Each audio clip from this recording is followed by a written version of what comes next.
When I fled Westeros, I washed up where most disgraced knights do. The Golden Company. The best of the Eastern sellsword companies, for what that's worth.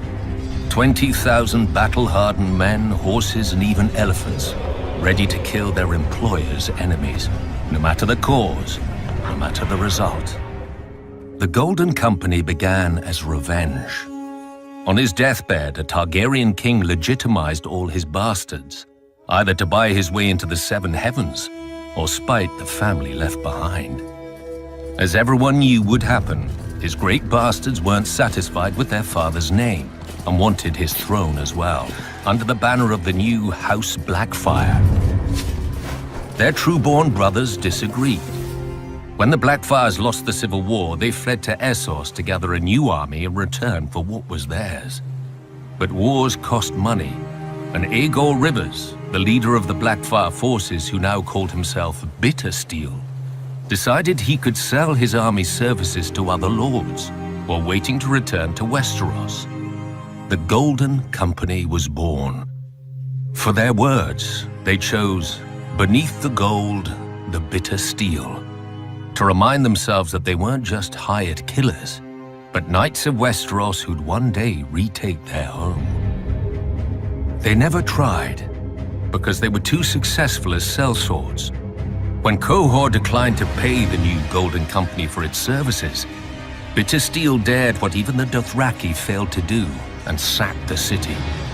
After filling the company's coffers, he declared that unlike all other sellswords, the Golden Company would never break a contract. So they haven't. But they also don't take contracts unless the odds are heavily in their favor. Cowardly, perhaps, but far from foolish. Quite a few wars have ended with one side learning the Golden Company agreed to fight on the other. Though it's not just their reputation that scares off would-be enemies. For some, it only takes one look at the captain's war tent surrounded by the gilded skulls of former captains, many splintered with the wounds that killed them. Any sellswords who'd waste that much gold must have a lot of it, and nobody pays in defeat. Could the Golden Company ever take Westeros? They get more practice fighting than the average knight, and their elephants could make a mess on a battlefield. But men who fight for gold will never fight as hard as men who fight for home. I should know. I've done one. Now I do the other.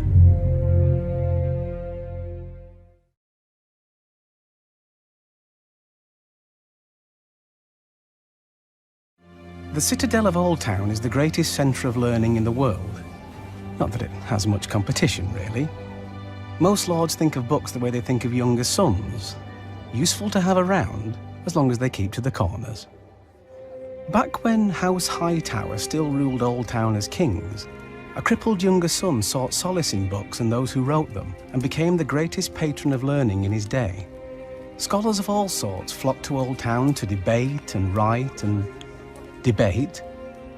After this Prince Peremore's death, his brother granted land to Peremore's pets, as the wise men were called, though now they're known as maesters. Like the Night's Watch, the Citadel accepts any boy into its halls, be he a lordling, peasant, or bastard. Merit, not birth, determines advancement. Once a novice proves adept in a field, he forges a chain link that signifies his skill. Black iron is for ravenry, gold for sums and accounts, silver for healing, iron for warfare, Valyrian steel for the higher mysteries. Magic, though nobody likes to say the word in the Citadel, or explain how dragons fly or dead men walk. Once an acolyte has forged enough links to make a chain, he becomes a maester. Should he continue his studies, he might rise to archmaester and be given a ring, rod, and mask forged from the appropriate metal for his chosen field. The wisest, or most ambitious of the archmaesters might even be called to serve as a grand maester on the small council, responsible for steering the king and the realm, as well as keeping the Citadel informed of everything. The heart of the Citadel is the library, which contains tomes from all over the world on every subject imaginable, from the trivial to the essential to the restricted. If the world ended tomorrow, we could rebuild it with the knowledge contained in these books. Theoretically. Let's hope it doesn't come to that. But as every novice learns, the Citadel is more than a building, more than a library, more than the Order of Maesters. It is an idea that we may know the world. Not completely, not in any one man's lifetime, but piece by piece, with each generation building upon the knowledge of their predecessors where they can, and preserving it where they can't. And, unfortunately for us all, forgetting it when they shouldn't.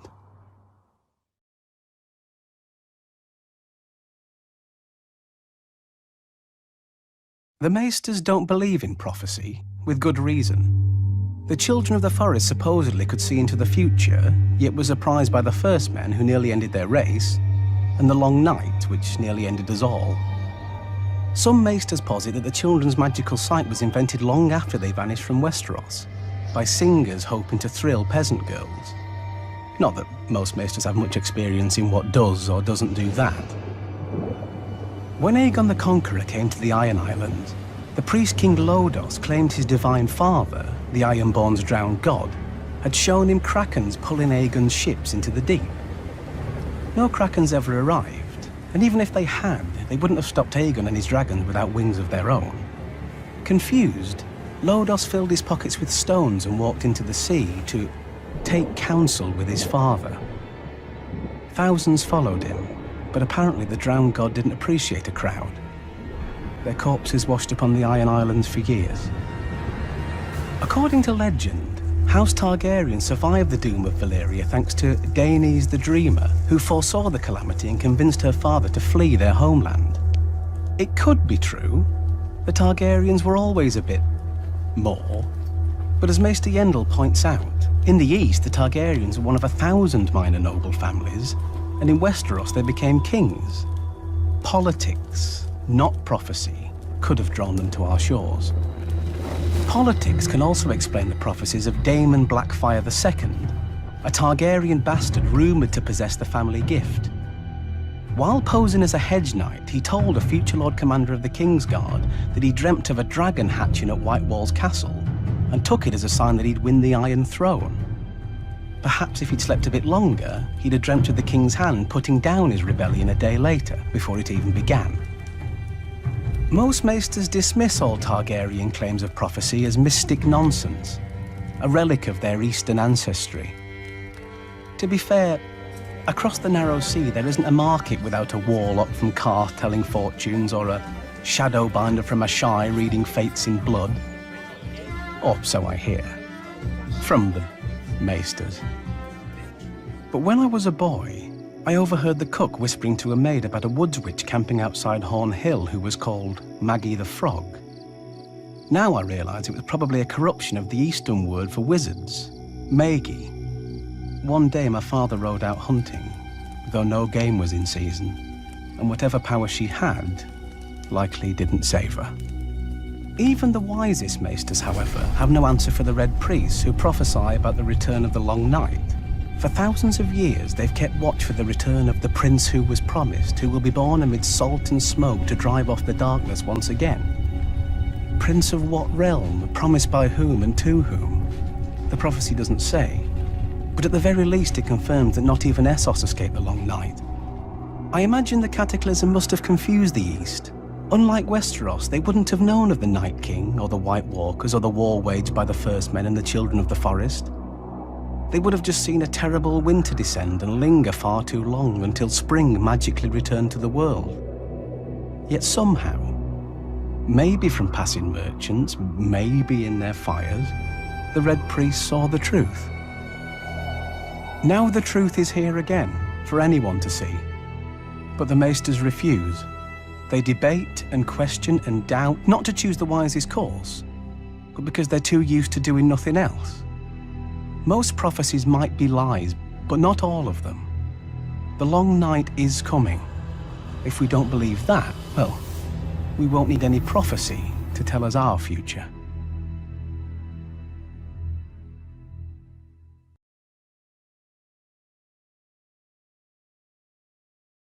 In its time, the Dragon Pit was a marvel of the world. Full-grown Targaryen dragons nested beneath its massive dome. And even on the darkest nights, the walls seemed to glow with the fire of the great beasts inside. As had the site's previous occupant, the Sept of Remembrance, when Maegor the Cruel blasted it with dragonfire during morning prayers. The screams of the dying men echoed through King's Landing all day, and a pall of ash and smoke hung over the city for a week. But as it dissipated, so too did the rebellion of the Faith Militant. The Sept of Remembrance faded from memory, and Maegor decided to replace a monument to the gods with a monument to his family, the Dragon Pit. Labor proved elusive, however, for after the Red Keep was finished, Maegor had hosted a 3-day feast for all the builders, stonemasons, and carpenters who had worked to build it. At its conclusion, he slaughtered them, so that only he would know the castle's secrets. So many men fled the construction of the Dragon Pit that Maegor was forced to employ the prisoners of the city dungeons, supplemented by skilled and ignorant builders from across the narrow sea. For more than a century, the Targaryens housed their dragons in the Dragon Pit. But dragons are not horses to be stabled or hounds to be kenneled. With each generation, the dragons became less massive, less swift, less long-lived. And less invulnerable. During the Dance of Dragons, 2 Targaryen factions killed a handful of their family's dragons while fighting each other. A frenzied mob even broke into the Dragon Pit and slaughtered the 5 dragons chained there, though the last managed to bring down the roof of the Great Dome on its assailants. The dragons never recovered their former strength or numbers. Perhaps their line had been too broken, or perhaps others intervened to break it further. But the last dragon grew no larger than a cat, and its death earned Aegon, 3rd of his name, the epithet Dragonbane. What is a dragon pit without dragons? The roof remained where it had fallen. The great bronze doors rusted and fell off their hinges. Prostitutes cavorted where fantastic creatures had once fed and slept. Then came Daenerys.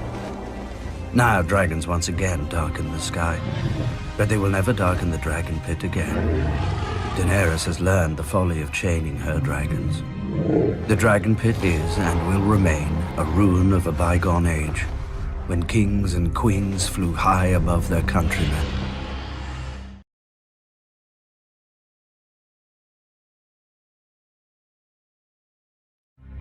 According to legend, a huntsman once tracked a lion that was terrorizing his village all the way to its den. Though armed with only a spear, the man managed to kill both the lion and its mate, but spared the cubs.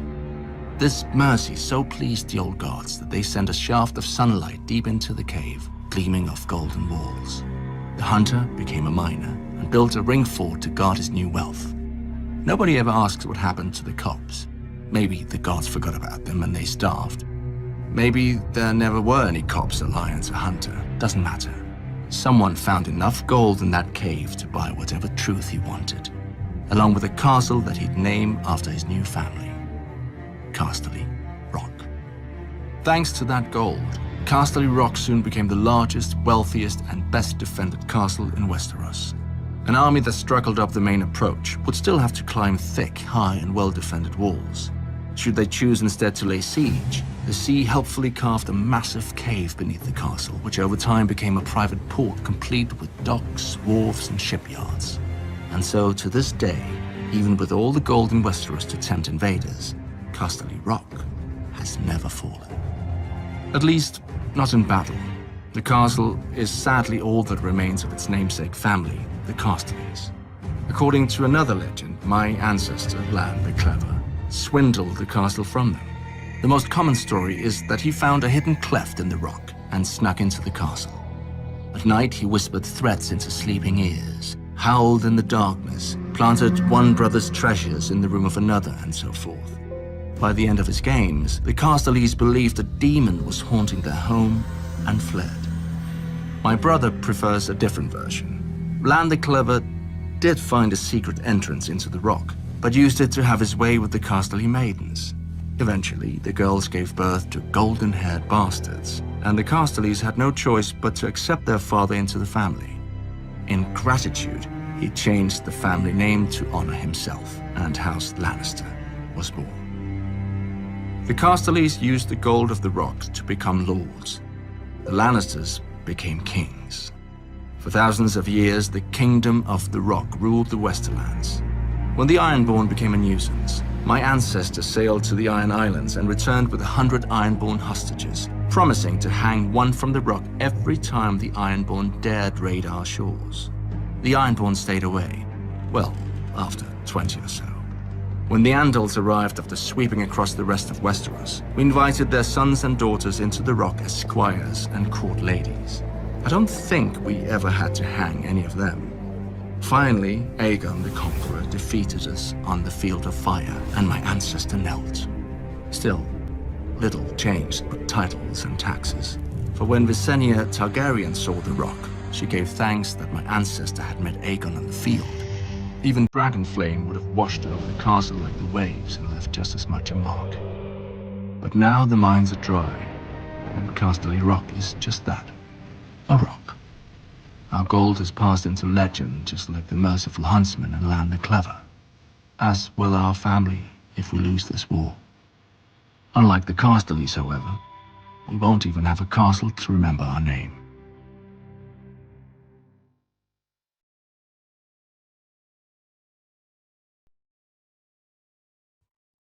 When disciplining unruly vassals, most lords sent armies. My father Tywin only had to send a singer. There's no faster way to dull a vassal's ambition or any festive occasion than hearing the reigns of Castamere. The House Reign of Castamere was an old and proud house that was slowly sinking back into the muck. Their mines had run dry. Without gold, they turned to a more common source of wealth: daughters. Lady Ellen Rain was betrothed to my great-uncle, but when he fell in battle, Lady Ellen sought comfort in his twin brother's bed, beating out the other woman he promised to marry. Then the husband, who had shared his twin's wife, shared his twin's death on a different battlefield. Lady Ellen flung herself at the new, and married, heir to the rock. But my grandfather Titus was more kitten than lion.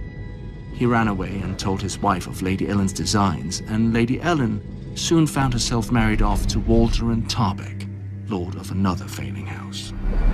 The Rains and Tarbecks should have sunk into obscurity together, and they would have if not for my grandfather becoming Lord of Casterly Rock.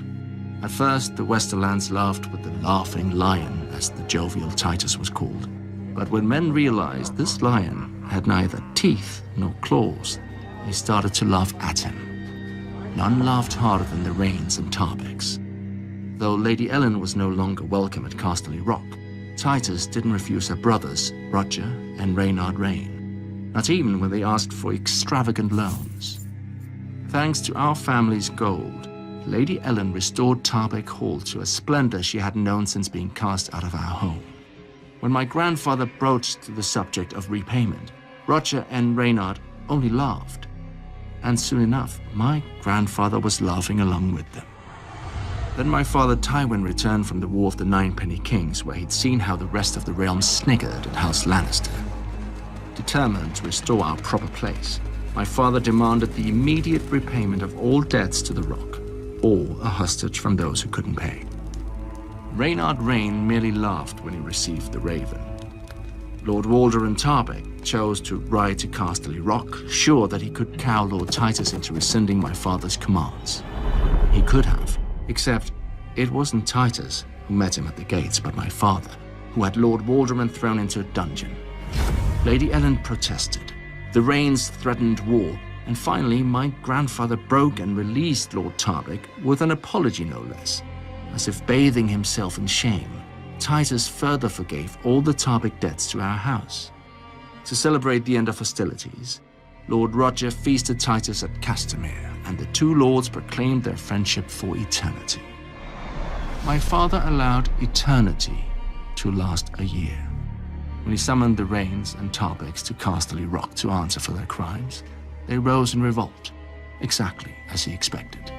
Their defiance gave him a pretext to call his banners and ride for Tarbeck Hall and Castamere with an army behind him. He didn't even bother to inform my grandfather. My father's army descended on the Tarbeck so quickly that Lord Walderan had no time to gather his forces and rode against my father with only his household knights. Soon, his head, his sons' heads, and the heads of any man with Tarbeck blood adorned the spears of the Lannister vanguard as it marched to Tarbeck Hall. At their approach, Lady Ellen Tarbeck closed her gates and sent ravens to her brothers at Castamere. She assumed they'd have more than enough time to muster their armies and break what would be a long siege. My father had trebuchets up in a day and brought down the keep within hours. Lady Ellen and her son were crushed in its fall. When the Tarbeck forces surrendered, my father put their castle to the torch. Roger Rain arrived with his army just in time to see the flames consuming his sister's home. He charged my father's camp, hoping surprise would win out over my father's greater numbers. It didn't. With half his men dead on the field and a crossbolt in his back, Lord Roger fled back to Castamere. The Lannister host arrived at Castamere 3 days later. Like Casterly Rock, the seat of House Rain had begun as a mine. When the gold gave out, the mine shafts were widened into halls, galleries, and bedchambers deep beneath the earth. The Rain brothers didn't have the men to defend the castle walls and retreated into their underground stronghold. From this relative safety, they offered terms to my father to avoid a long siege. My father didn't reply. Instead, he commanded that the mines be sealed with stone and soil until there was no way in and no way out. When that was completed, it took less than a day to dam the stream beside the castle and only 2 to divert it to the nearest mine entrance. The Rains had taken more than 300 men, women, and children into the mines. A few guards reported hearing faint screams and shouts below them one night, but come dawn, the earth was silent once again. And now the rain weeps over their halls, with no one left to hear.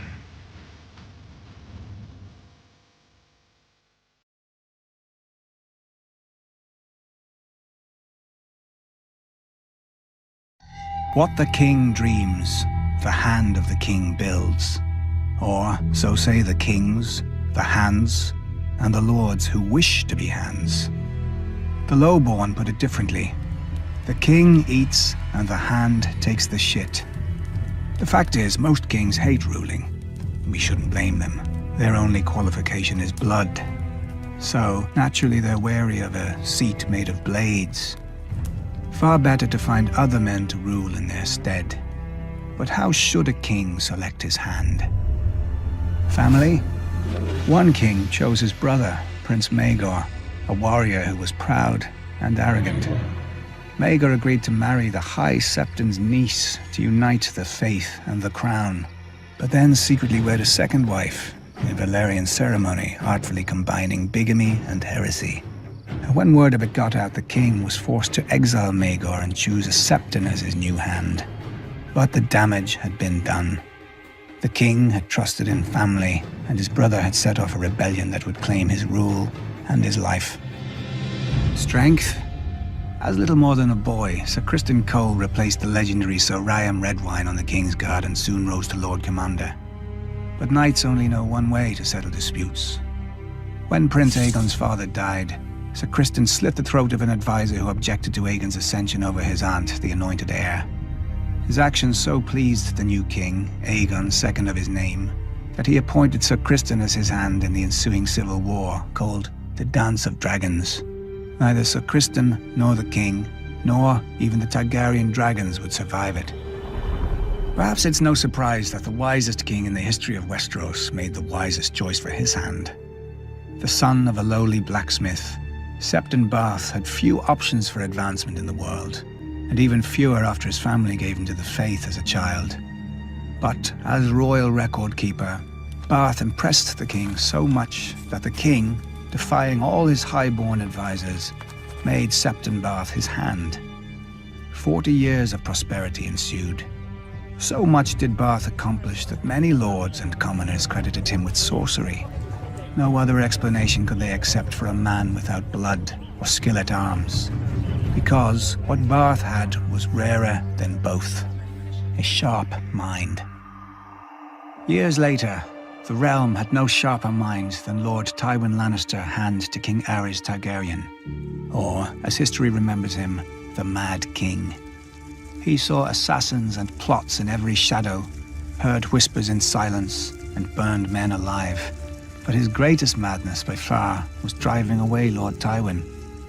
The Mad King then cycled through every mistake of his ancestors: soldiers, toadying lords, and at the end even an alchemist, perhaps to save the crown's growing expenses on wildfire. Unfortunately, it didn't save his crown or his dynasty. The new King Robert chose his foster father, Lord Jon Arryn, as his hand. The wisest decision Robert ever made. Not that it had many rivals. Too bad it proved so fatal. Lord Arryn was a man of honor from an ancient and proud family. But honor is no shield against the corruption of the capital, as Lord Arryn's successor, Ned Stark, learned as well. Perhaps the hand of the king is a flawed idea. Westeros needs a ruler who can rule, who builds what he dreams himself. A king who can't govern his kingdom is no king, and a hand who shits what another man eats is an arse.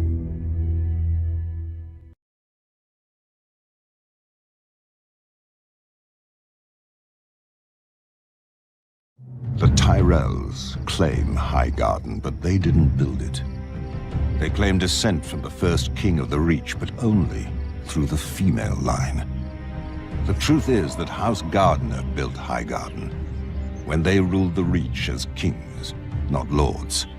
And as their name attests, they were the true heirs of Garth the Gardener, who founded their house and the kingdom, and brought law and order to the Reach.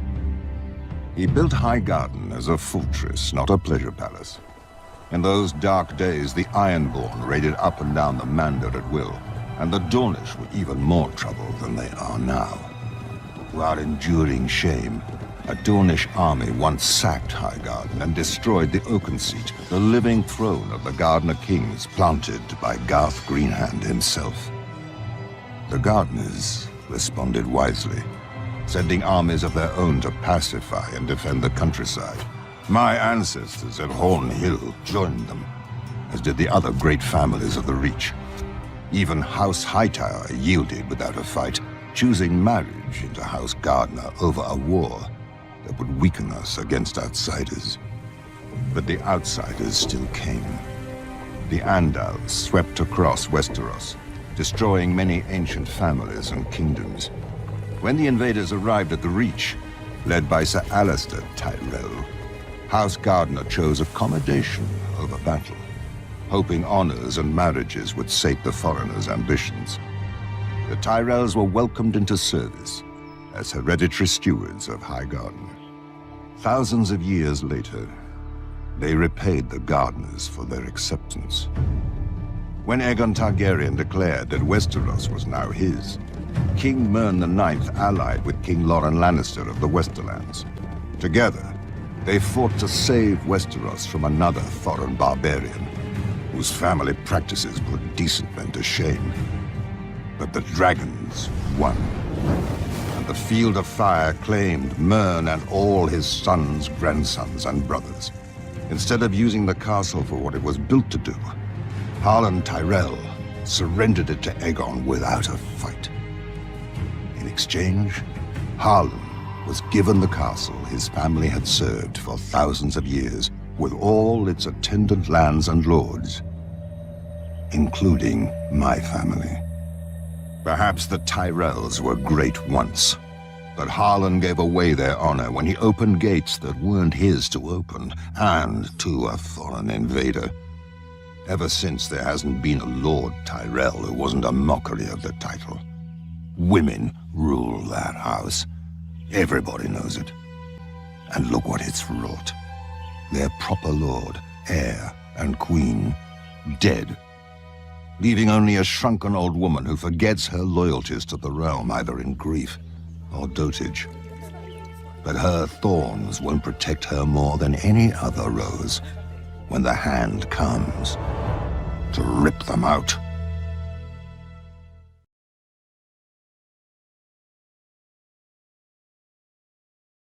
This world wasn't always so small and petty. Thousands of years ago, while the rest of men prayed to gods, the Valyrians became them. Through magic or sheer will, they mastered the greatest creatures in history. A horse grants man dominion over the land, a ship over the sea. But dragons gave us the sky, and everything and everyone beneath it. At its height, my ancestors ruled the known world. Whatever parts we didn't weren't worth knowing. Our capital of Valyria shamed the magnificent cities of the East, for hammers and chisels were no match for dragon fire and sorcery. It was a city and an empire built to last until the end of time. It didn't. 400 years ago, the doom fell on Valyria. Mountains cracked open like eggs, lakes and rivers boiled, fountains of fire, ash and smoke spewed from the ground, so high and so hot that even dragons burned in flight. The land splintered, and the angry sea rushed in. In hours, the greatest city in history became history. But my ancestors didn't burn or drown with the rest of their race. 12 years before the doom, despite the sneers of his rivals, Aenar Targaryen abandoned the capital with his family. Legends claim that his daughter foresaw the destruction of the city in a dream. More likely, Aenar met with some mishap at court and chose exile over execution. He and House Targaryen slinked away to a dreary, remote, god-forsaken island. Forsaken no longer. With arts now lost to the world, we transformed a tiny outpost into Dragonstone, a fortress fit for the last dragon lords. Then Aenar's descendants settled into it like a tomb for their lost homeland. Until Aegon. When he looked east, he saw the past, old, tired, dead. But when he looked west, he saw the future. Gold in the ground, gold in the fields, and no dragons in the sky but his. He and his sisters, Rhaenys and Visenya, flew over the great continent, ostensibly visitors to a strange land. But when Aegon returned, he ordered construction of a massive table carved in the shape of Westeros, with all the notable rivers and mountains that they had seen. A personal map of the Seven Kingdoms, then ruled by 7 squabbling families. House Durrandon held the Stormlands from their seat at Storm's End, due south of Dragonstone. House Hora of the Iron Islands had also conquered and enslaved the Riverlands and ruled them from Harrenhal, a monstrous castle rising on the shore of the God's Eye. House Stark held the frozen wasteland of the north, the oldest, largest, and emptiest of the kingdoms. House Lannister held the Westerlands, the wealthiest kingdom, thanks to their gold mines. House Gardner held the Reach, the second wealthiest kingdom, thanks to their crops. House Arryn held the Vale, or rather the Vale held them. The mountains were impassable except through the Bloody Gate, which had never been taken. House Martell held the deserts of Dorne, probably because no one else wanted them. Together, the 7 kingdoms made Westeros, a realm that wasn't yet a realm, ruled by great families who didn't know what greatness was. Aegon would teach them. Though House Durrandon titled themselves Storm Kings, they were little more than gusts. Their kingdom in the Stormlands had been doddering to its end for the past few centuries, helped along by other houses, most of all by House Hora, who were nearly finished with a monstrous castle at Harrenhal. Too large and too costly a seat to rule only the Riverlands. King Argilac knew where the Ironborn would soon turn. You'd think a king who wanted to keep his crown would be wary of a man with fire-breathing monsters. But King Argilac Durrandon wasn't called the Arrogant for nothing. Determined to arrest his family's decline, he sent an envoy to Dragonstone to enlist Aegon Targaryen and his dragons against his enemies. In exchange, Argilac offered lands he didn't have and a wife Aegon didn't need. For as the Valerians did, Aegon had wed his elder sister, Visenya. Then, as the Valerians didn't, he took the younger Rhaenys as well. 2 sisters, 2 wives. Perhaps that's why he was so keen to get off Dragonstone. Aegon countered Argilac with courtesy. He sent his own envoy requesting that Princess Durrandon's hand be given instead to Aegon's closest friend and rumored half-brother, Orys Baratheon. Argilac answered with a box and a note. "These are the only hands your bastard shall have of me." Inside the box were the hands of Aegon's envoy. How long had Aegon been waiting for such a pretext? As his army prepared to sail, ravens flew to every great lord of the 7 kingdoms. All bore the same message. From this day forth, there would be but one king in Westeros. Those who bent the knee to Aegon of House Targaryen would keep their lands and titles. Those who took up arms against him would be thrown down, humbled, and destroyed. Poor old Argilac. He couldn't even match Aegon in arrogance. Aegon landed at the mouth of the Blackwater River and raised a primitive Aegon fort in the disputed land between Harren's and Argilac's kingdom, so that neither could decide whose problem he was. Adopting the customs of the 7 kingdoms, Aegon unfurled his own banner with a red 3-headed dragon breathing fire upon a black field.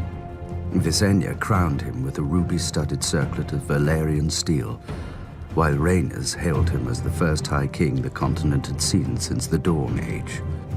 As his lords and the gathered locals cheered him, Aegon named his loyal friend to a small council, led by Orys Baratheon, whom he called my strong right hand. The title stuck, and a bastard became the first Hand of the King. But for now, Aegon's kingdom contained only a rocky island and a handful of fields. The other kings had larger armies, ships, castles, and thousands of years of rule. But Aegon had dragons. He had chosen for the words of his house, fire and blood. Before he was done, the rivers, fields, and skies would turn red.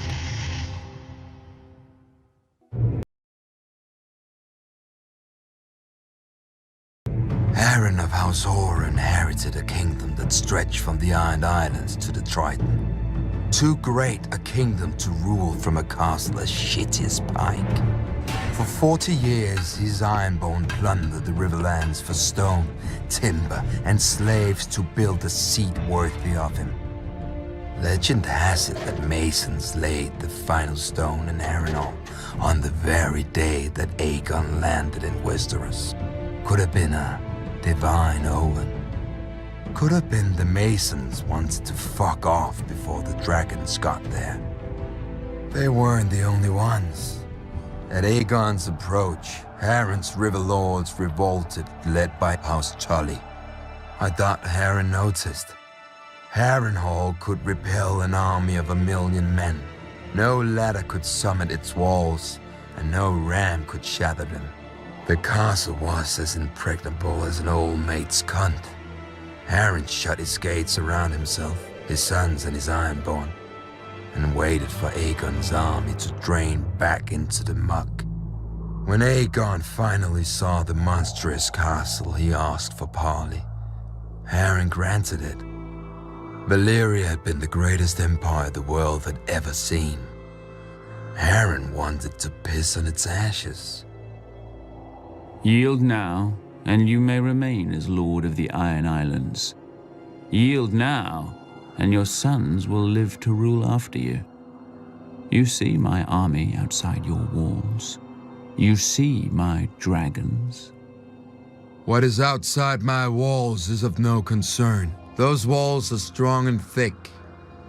Dragons fly. But stone doesn't burn. When the sun sets, your line shall end. Harren spat and returned to his castle.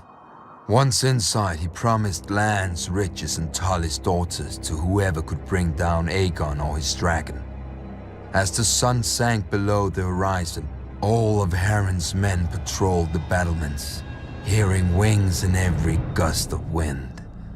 But the moon rose and sank, and no dragon appeared.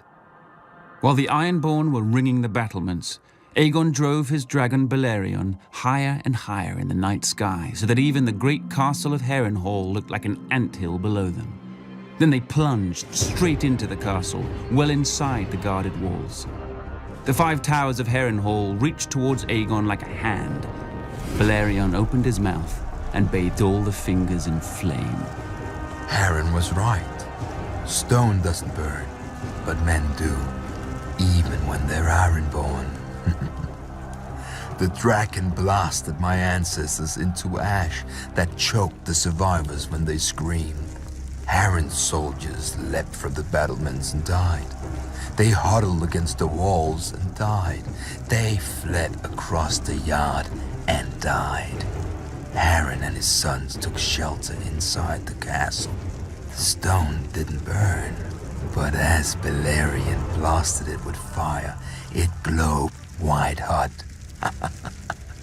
The world's greatest castle became the world's greatest oven, baking the last of House Horror within it.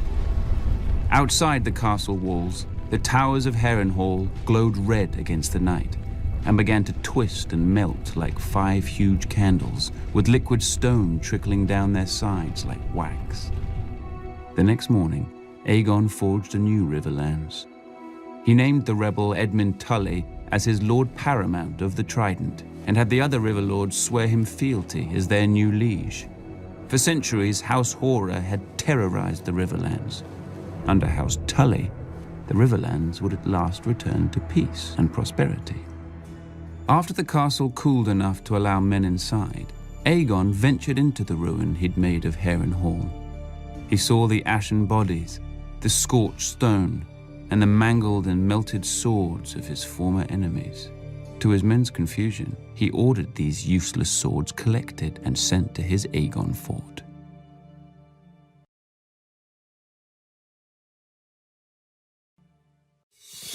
While Aegon marched on Harrenhal after his coronation, Orys Baratheon had taken most of his forces and his queen Rhaenys with her dragon south to deal with the excuse for the invasion. Argilac the Arrogant, king of the Stormlands. Argilac had his seat at Storm's End, a castle considered the most impregnable in Westeros after Harrenhal. Argilac may have been arrogant, but he wasn't stupid or a coward. His lords advised him to shut his gates and wait out the siege. But he'd heard what had happened at Harrenhal and refused to die a suckling pig cooked in his own castle. He would meet victory or defeat the same way, with sword in hand. He called his banners and marched to meet Orys Baratheon in the field. Thanks to Rhaenyra's dragon, Meraxes, Orys knew Argilac was coming, how many men he had, and how fast he marched. So Orys simply seized the high ground and dug in on the hills to wait for Argilac. As the two armies approached, the wind rose to meet them and the rain poured from the sky, a gale which would give the battle its name, the Last Storm. King Argilac's lords urged him to wait for the weather to die down. But a Storm King saw that the rain was blowing into the faces of the Baratheon men on their hills. And Argilac outnumbered the Baratheon host 2-1, with 4 times as many knights and heavy horse. Argilac attacked. 3 times Argilac led his knights against the Baratheon line, but the hills were steep and the rain had beat the earth to mud. The war horses foundered and slipped, and the chargers collapsed. The battle seemed lost, until Argilac ordered his spearmen up the hill. Blinded by the rain, the Baratheons didn't see them until it was too late.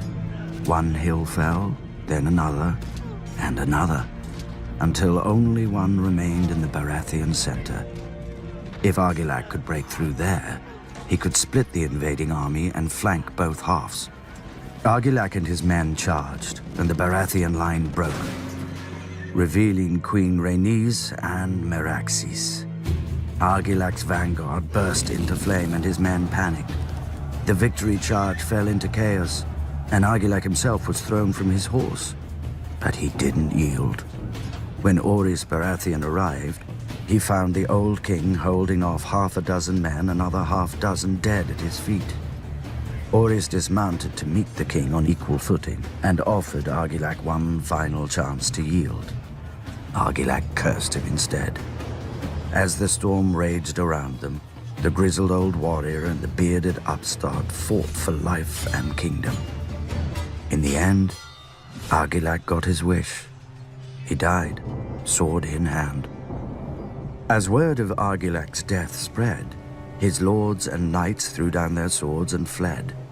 Orys and his vanguard rode to Storm's End to claim Argilac's castle for Aegon, only to find the gates barred and the walls manned. Argilac's daughter had assumed his crown, and the new Storm Queen was as fond of yielding as her father. She declared that Orys would win only bones, blood, and ashes here. But her men were weaker than her, and that night Orys found Argilac's daughter delivered, gagged, chained, and naked to his camp. Argilac had refused to give Orys her hand. Now Orys could have any part of her he wished. But Orys unchained the girl, wrapped his cloak around her, and poured her a glass of wine. He told her he would take the arms, banner, and words of House Durrandon to honor her father's courage in the last storm. Conveniently, Orys had none of his own to discard first. The crowned stag became the sigil of House Baratheon, and Storm's End their seat. Argilac's daughter would even remain in her home, though as a lady instead of a princess. The Stormlands were now Aegon's, and as tribute, Aegon demanded the swords of the men Orys had defeated. For what purpose, Orys didn't know.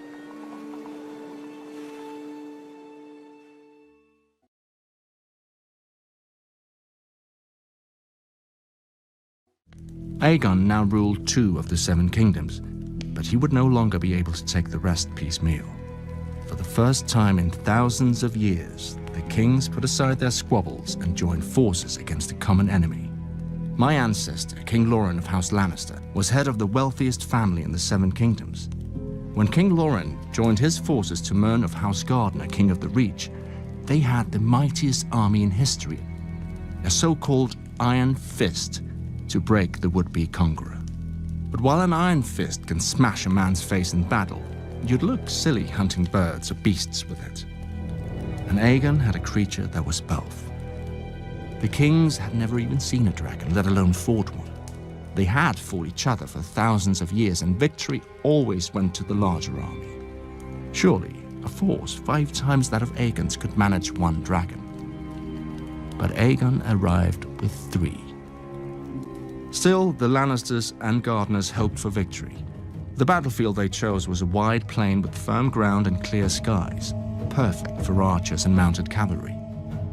But neither of the kings spared a thought for why the ground was firm. There had been no rain for a fortnight, which meant all the wheat and grass on it were bone dry. Perfect for dragons. At first, the kings looked like they would emerge victorious. When the horn blew for battle, their armies swept around Aegon's flanks, and their iron fist of mounted knights smashed through his center before the dragons could even enter the fray. But then, Aegon and his sisters took flight and unleashed their dragons not on the soldiers, but on the dry fields all around them. The iron fist unclenched and became a hand outstretched for mercy. As Aegon promised, he had none. More than 4,000 men died in the fires, another 1,000 escaping them. Tens of thousands returned home as monsters, burned and scarred beyond recognition. House Gardner never returned at all. The Field of Fire, as the singers call it, claimed the last of the Gardner line, and House Tyrell rose in their stead as Lords of the Reach and Wardens of the South. As for my illustrious ancestor, when King Loren saw the battle was lost, he rode through a wall of flame and smoke to safety, or at least to a heroic capture a day later, where he laid his sword before Aegon and knelt. Aegon, true to his word, spared him and confirmed House Lannister as Lords of Casterly Rock and Wardens of the West. Why wouldn't he? A Lannister always pays his debts, and now we owed our lives to the crown. That was worth centuries of subservience at least. Besides, Aegon had a fetish for collecting swords, not heads. He added Lawrence to the pile his men had retrieved from the Field of Fire and sent them back to the Aegon fort.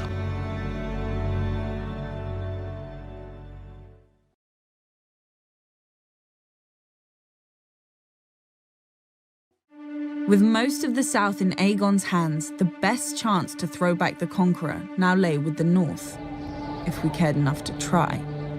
Unlike our southern rivals, the Stark Kings of Winter didn't forge the north into one kingdom for glory or gold. There is little of either here, but to survive. Alone in Westeros, the north remembered when worse than dragons lay waste to armies. Thousands of years ago, the sun set on the realms of men and the long night began. A new race emerged from the ice and snow, the White Walkers. They demanded no crown, offered no terms, spared no life, and the dead marched with them.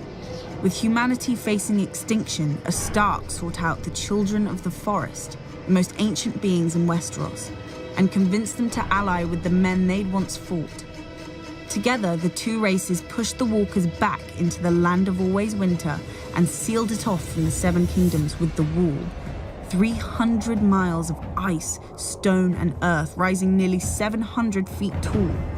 To guard it, they established the Night's Watch, a brotherhood sworn to defend the living from the dead, whose vows erased both titles and crimes. After the long night, the North tried to forget it belonged to a continent, perhaps through pride, perhaps through sheer ignorance. You never can tell with the North. But as news of Aegon's dragons spread, Torrhen Stark, the King of Winter, knew he couldn't forget Westeros any longer and summoned his lords to Winterfell. Many fools shrugged off the threat, while the rest placed wagers on how long the South would take to burn. Torrhen silenced them with a command to assemble their armies and descend from the north in force. As the kings of the Rock and the Reach burned on the Field of Fire, the greatest northern force since the Long Night crossed the neck into the Riverlands. But when King Torrhen arrived at the Trident, he saw, on the opposing riverbank, the combined strength of all Aegon's conquered kingdoms. A force larger than Torrhen's own by half, and with 3 dragons. That night, King Torrhen called a conference of all his lords and advisors. Some wanted to fight and trust northern valor to carry the day and burn on the Trident. The wisest of them wanted to withdraw to Moat Cailin, the fortress which had thrown back every southern invasion, and burn there. One suicidal lord even wanted to ambush Aegon's camp in the dark and kill the dragons as they slept, or at the very least, their riders. It's hard to tell what would have been his fate. Burning, beheading, dismemberment, perhaps all 3. My ancestor listened to their counsel, and in the morning crossed the Trident under a flag of parley. Then King Torrhen of House Stark laid his ancient crown at Aegon's feet and was named Lord of Winterfell and Warden of the North. And the king who knelt. He had no choice, and thanks to him, our soldiers returned to their homes whole and unharmed. The swords that Aegon took from them were not twisted, burnt, or mangled. Yet.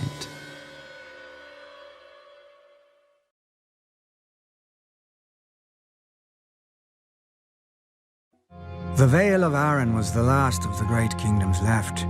Old and proud, House Arryn did what they always did in times of strife. They shut the bloody gate, sealing off the Vale. Then the Queen Regent Shara of House Arryn retreated with her son, the boy King Ronald, into the Eyrie, their family's impregnable fortress. From the top of their mountain they could look down on Westeros far below, its problems hidden beneath the clouds. But one day, Queen Shara entered the outer courtyard to find her young son sitting on the knee of Visenya Targaryen and ogling her dragon Vhagar beside her. Just as he'd asked for another cake at dinner, little King Ronald asked his mother if he could go flying on the nice lady's dragon. Visenya smiled at Shara. So, Shara imagined, did Vhagar. Remembering her manners, Shara asked if she could have Visenya brought some wine or food. She must be tired after such a long flight. But Visenya demurred. Bored with his mother's pleasantries, Ronald demanded an answer. Poor boy. He didn't even understand the question. Shara hesitated for a moment, then asked Visenya, as a mother, if it was safe for the boy. Visenya assured her it was. What choice did Shara have? Whilst her son circled the castle, she collected his little ringlet, her own regent's coronet, and the ancient falcon crown of mountain and vale which the Arryns had worn for thousands of years. Ronald had taken to the sky as a king, but he landed as a lordling. Perhaps he considered his ancient rights a fair trade for a few minutes of flight, as a little boy would. More likely, he didn't even notice the 3 crowns at Visenya's feet, or recognize the swords of his garrison beside them.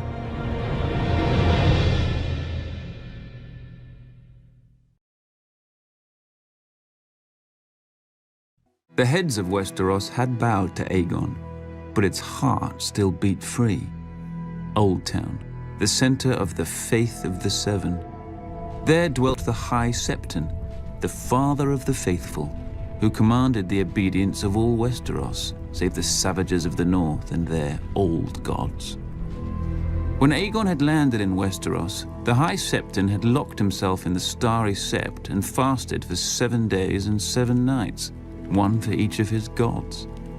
All he received for his trouble was the divine wisdom that if Old Town took up arms against the dragon, the city would burn, faithful and faithless alike. After the submission of House Stark, Aegon marched towards Old Town, steeling himself for another battle. But he found the gates open, with the High Septon welcoming him.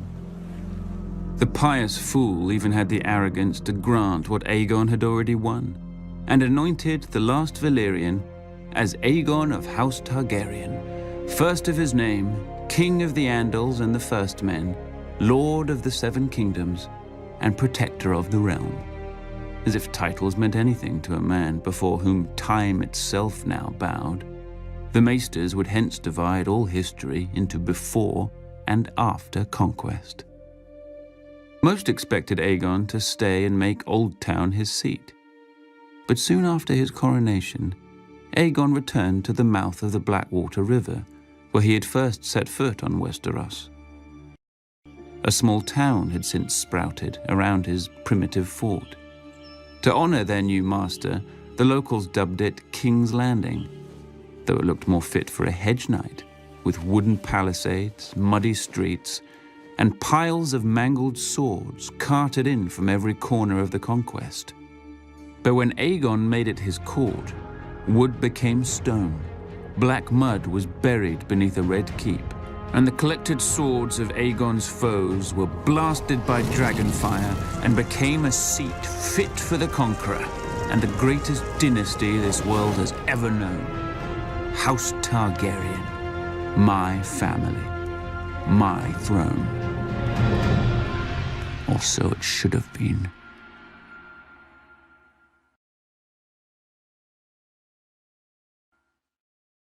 But while Aegon titled himself Lord of the 7 Kingdoms, in reality he held only 6. The 7th, Dorne, had never knelt. Visenya had flown into the Vale and returned with its crown. Mimicking her sister, Rhaenys had flown over the enemy force holding the passes into Dorne and landed in the castle of its ruling lady, Princess Meria of House Martell. Meria was 80 years old, fat, bald, and blind. Behind her back, many sniggered at her as the yellow toad of Dorne. The beautiful Rhaenys probably thought as much when they met. She demanded Princess Meria kneel to her brother Aegon, though she allowed that on account of Meria's age and health a simple vow of submission would do. But the princess told the queen that the Targaryens weren't wanted in Dorne, and no Martell would ever bow, bend, or break no matter how badly they burned. Rhaenys could have mounted her dragon right then and roasted Meria in the castle as her brother had done at Harrenhal, But whatever she saw in Meria's eyes scared her right back to King's Landing, with her dragon's tail between its legs. After Aegon's coronation, Rhaenys returned to Dorne with Aegon and Visenya, and their dragons. But no armies met them in the field, and no lords defied them in their castles. As the dragons approached, Dorne simply emptied. House Martell had learned from Harrenhal and the Field of Fire. The dragons were unbeatable in battle, but wars were more than battles. Unopposed, Aegon claimed Dorne for his own, but as soon as he returned to King's Landing, his castellans were hurled off towers, and his royal garrison vanished in the desert, never to be seen again. Except perhaps when the winds change and the sands cough up old bones and armor. Rhaenys returned on Meraxes, intent on revenging herself against Meria Martell, but Dorne was no longer empty. The Dornish kept Meria's promise and fought even while burning under dragon flame. And they won.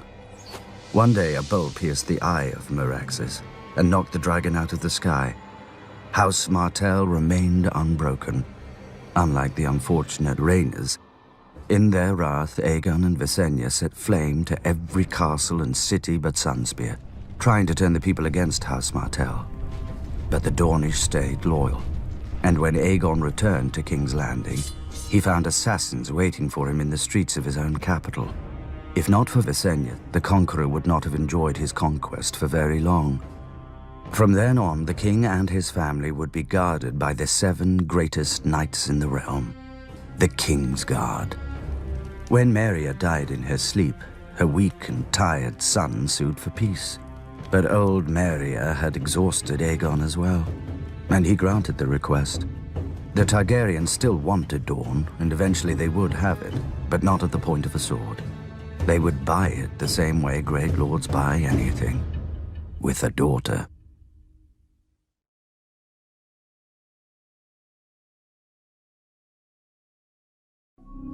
After the conquest, when men looked up, they saw dragons. Nobles learned to keep their eyes down, but the gods weren't used to sharing the heavens. When Aegon died, the High Septon led the Faith and its army in revolt, claiming that the Valyrian tradition of wedding brother to sister was an abomination in the eyes of the Seven, though no one could explain where the divine mother and father had come from. My ancestor Maegor the Wise, or Maegor the Cruel as men slander him, put a bounty on the head of every militant priest, and miraculously, the faith soon returned to the sects. With Dorne in the fold and the faith put in its place, none in Westeros were left to oppose my family, so we started opposing each other. In the Dance of Dragons, a Targaryen princess tried to steal her brother's throne. Thanks to her stupidity, most of our dragons died, though one, thankfully, ate her before it did. But even without our dragons, we were still the blood of old Valyria, which proved just as dangerous. One of my foolish ancestors didn't see what separated his bastards from our family proper and legitimized them all on his deathbed. Adopting the name Blackfire, the bastards proved their nature and tried to seize their father's kingdom. And when they failed, their sons tried. When the sons failed, their grandsons tried, until finally Sir Barristan the Bold, Knight of the Kingsguard, slew Meleys the Monstrous in the War of the Ninepenny Kings, ending the last of the Blackfire line. Ultimately, without our dragons and with our blood diluted by commoners, we failed to see the greatest threat growing under our noses. As the saying goes, every time a Targaryen is born, the gods flip a coin. They must have dropped the one for King Aerys, for at first he seemed to have dodged the family madness. But as he grew older, he began to see conspirators everywhere, and where there were none, he worked to create them. As one of his Kingsguard, I saw firsthand that a king who couldn't rule his own mind couldn't rule 7 kingdoms. We endured his reign because we hoped his son Rhaegar would right the realm when he ascended to the throne. But then, Rhaegar proved as mad as his father and snatched Lyanna Stark, daughter of the Warden of the North and betrothed to Robert Baratheon, Lord of the Stormlands. When Lyanna's father and eldest brother demanded justice, the Mad King obliged. laughing as he dispensed it. Unsatisfied with only 2 murders, the Mad King then ordered Jon Arryn, Lord of the Vale, to execute his 2 wards, Robert Baratheon and Eddard Stark.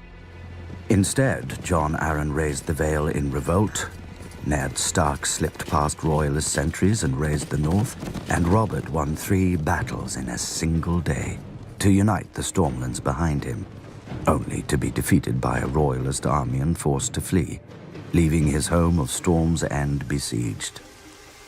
The Hand of the King finally cornered Robert in the town of the Stony Sept and sent his soldiers door to door searching for the rebel leader. But the villagers hated the Mad King and loved Robert, and kept him 1 step ahead of the soldiers, until only 1 refuge remained. As the soldiers closed in, all the town bells rang out.